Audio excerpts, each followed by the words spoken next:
بسم اللہ الرحمن الرحیم۔ حضرت یوسف علیہ السلام۔ آپ علیہ السلام کی بے گناہی ثابت ہو جانے کے باوجود عزیز مصر نے آپ کو قید خانے میں ڈال دیا تاکہ اپنے خاندان کے عیب کو چھپا سکے اور لوگ اس قصے کو فراموش کر دیں۔ لیکن اللہ تعالیٰ نے اس قید کو حضرت یوسف علیہ السلام کے لیے باعث خیر و برکت بنانے کا فیصلہ کیا ہوا تھا۔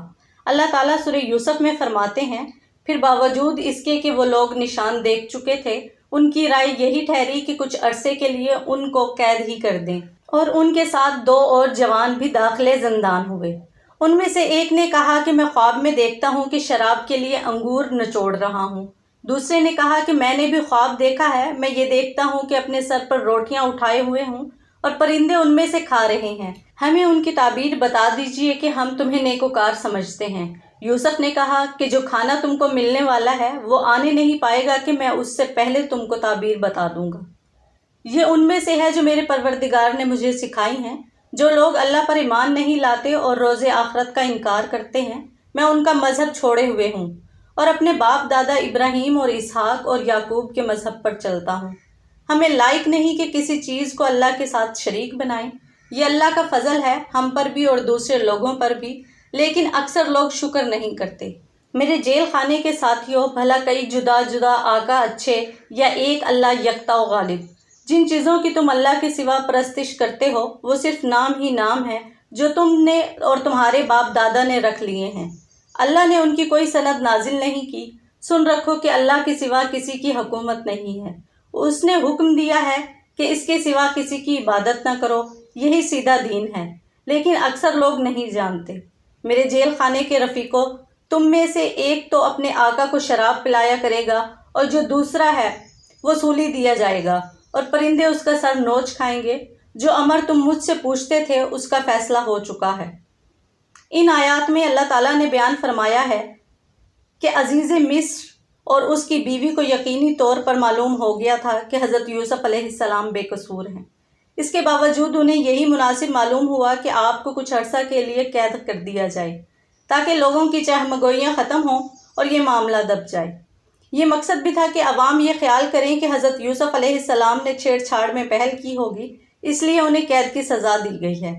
بہرحال آپ کو جیل میں بھیجنا ان کا ظلم تھا، تاہم اس میں اللہ کی حکمت تھی کہ اس طرح آپ ان عورتوں کے ساتھ میل جول رکھنے سے بچ گئے اور ان کی شرارتوں سے محفوظ ہو گئے۔ جیسا کہ پہلے بیان ہو چکا ہے کہ ان کے ساتھ ہی 2 اور جوان بھی جیل خانے میں داخل ہوئے تھے۔ کہتے ہیں کہ ان میں سے ایک بادشاہ کا ساقی تھا اور دوسرا بادشاہ کا باورچی تھا۔ وہ کسی جرم کے سلسلے میں مشکوک تھے، اس لیے بادشاہ نے انہیں قید کر دیا تھا۔ جب جیل میں ان کی ملاقات حضرت یوسف علیہ السلام سے ہوئی تو وہ آپ کے اخلاق و کردار، عادات و اطوار سے بہت متاثر ہوئے۔ مفسرین فرماتے ہیں ان دونوں نے ایک ہی رات میں خواب دیکھا۔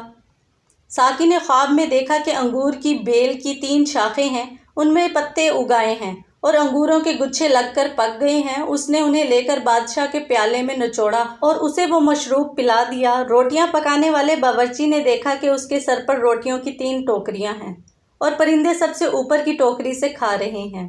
دونوں نے حضرت یوسف علیہ السلام کو اپنا اپنا خواب سنایا اور تعبیر کی درخواست کی۔ علماء فرماتے ہیں کہ ایک تو اپنے بادشاہ کو شراب پلانے پر مقرر ہو جائے گا، اس سے مراد ساقی ہے، لیکن دوسرا سلیب دیا جائے گا اور پرندے اس کا سر نوچ کھائیں گے، کہتے ہیں اس سے مراد باورچی ہے۔ حدیث میں آیا ہے کہ آپ صلی اللہ علیہ وآلہ وسلم نے فرمایا، جب تک خواب کی تعبیر نہ کی جائے وہ پرندے کے پاؤں پر ہے، اس کا واقعہ ہونا اور نہ ہونا دونوں ممکن ہیں، جیسے پرندے کے پیر میں پکڑی ہوئی کوئی چیز کا گرنا اور نہ گرنا دونوں ممکن ہے۔ جب تعبیر کر دی جائے تو واقعہ ہو جاتی ہے۔ اللہ تعالیٰ سورہ یوسف میں فرماتے ہیں، اور دونوں شخصوں میں سے جس کی نسبت یوسف نے خیال کیا کہ وہ رہائی پا جائے گا، اس سے کہا کہ اپنے آقا سے میرا ذکر بھی کرنا، لیکن شیطان نے ان کا اپنے آقا سے ذکر کرنا بھلا دیا اور یوسف کئی برس جیل خانے ہی میں رہے۔ علامہ منصور پوری رحمہ اللہ اور دیگر مفسرین کے قول کے مطابق حضرت یوسف علیہ السلام 7 سال تک زندان میں رہے۔ حضرت یوسف علیہ السلام کا قیدی ساتھی رہا ہونے پر بادشاہ کے سامنے آپ کا ذکر کرنا بھول گیا۔ پھر جب بادشاہ کو خواب آیا اور تمام درباری اس کی تعبیر سے عاجز آ گئے تو اسے حضرت یوسف علیہ السلام یاد آئے کہ آپ خوابوں کی بہترین تعبیر جانتے ہیں، لہٰذا وہ بادشاہ کی اجازت سے آپ کے پاس تعبیر پوچھنے کے لیے حاضر ہوا۔ اللہ تعالیٰ سورہ یوسف میں فرماتے ہیں، اور بادشاہ نے کہا کہ میں نے خواب دیکھا ہے، دیکھتا ہوں کہ 7 موٹی گائیں ہیں جن کو 7 دبلی گائیں کھا رہی ہیں، اور 7 خوشے سبز ہیں اور 7 خشک۔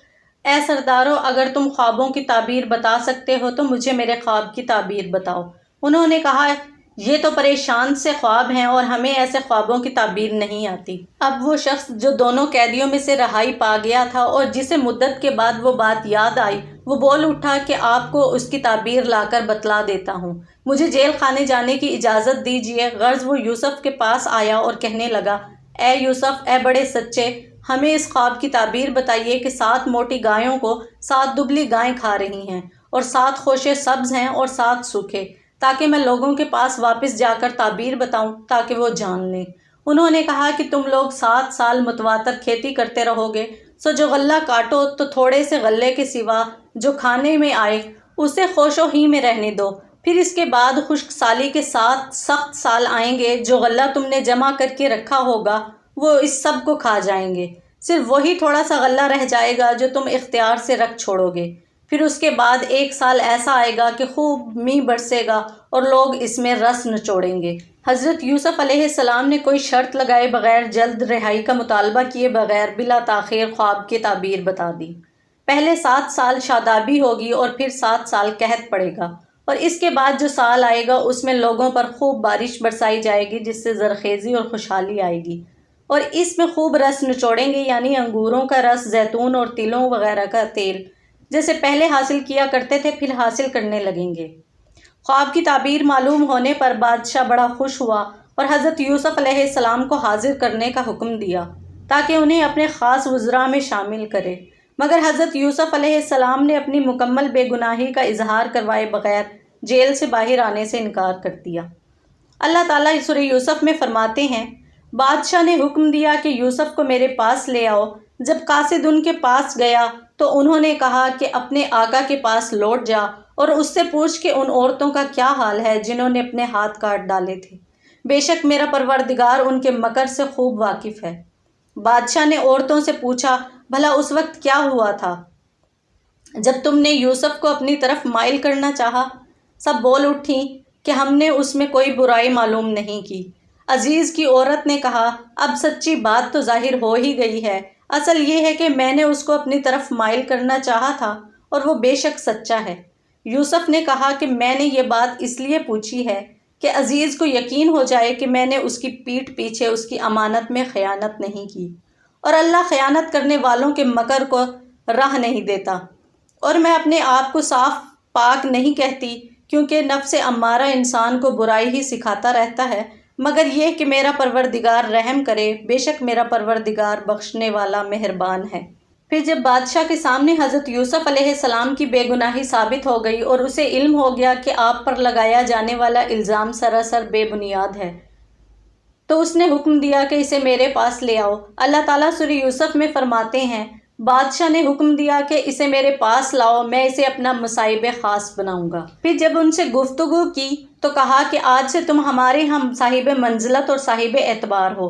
یوسف نے کہا کہ مجھے اس ملک کے خزانوں پر مقرر کر دیجئے، کیونکہ میں حفاظت بھی کر سکتا ہوں اور اس کام سے واقف بھی ہوں۔ اس طرح ہم نے یوسف کو ملک میں جگہ دی اور وہ اس ملک میں جہاں چاہتے تھے رہتے تھے۔